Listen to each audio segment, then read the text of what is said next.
Health Check is presented by Island Cancer Center.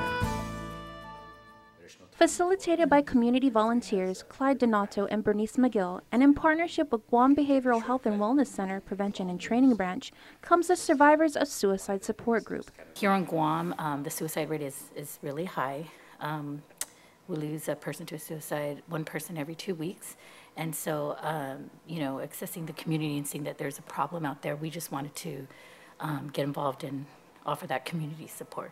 McGill, who is a co-founder of Game Time Inc., says she decided to get involved after doing a survey with several middle and high school students. We surveyed 100 students, and one of the questions we did ask is, do you have thoughts of suicide?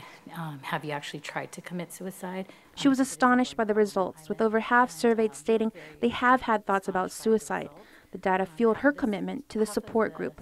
Donato, who is a survivor of suicide, says that ever since he lost his son Corey, he has made it a mission to reach out and help others and offer that help that his son did not get. But I've always been a person that wanted to share my story in the hopes of just trying to open up the doors for people to come out and talk about it.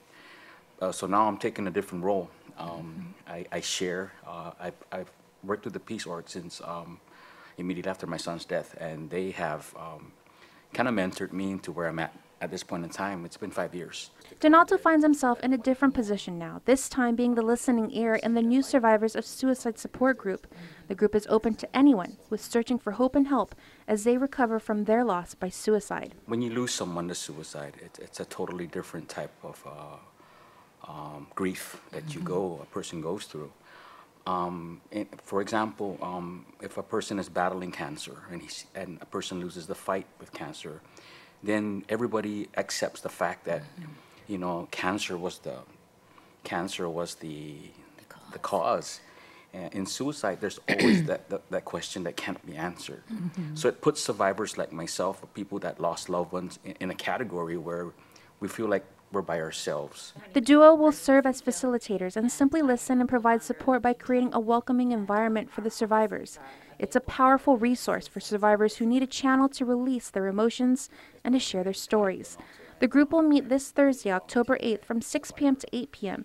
and then on November 12th and December 10th at the Real Cool office on the second floor of the Agbayani building in Barrigada. For more information, you can contact McGill at 747-5665 or the Peace Office at 477-9079 through 9083. It's comforting to know that there's organizations and there's help out there that basically are there for you, who are we're left behind with this.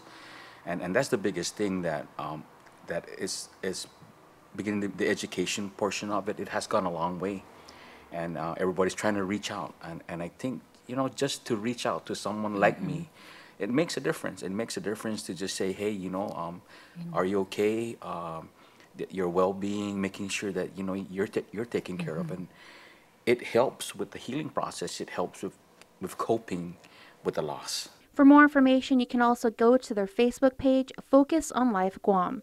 With this week's Health Check report, I'm Jonah Goncharfris. Health Check is presented by Island Cancer Center.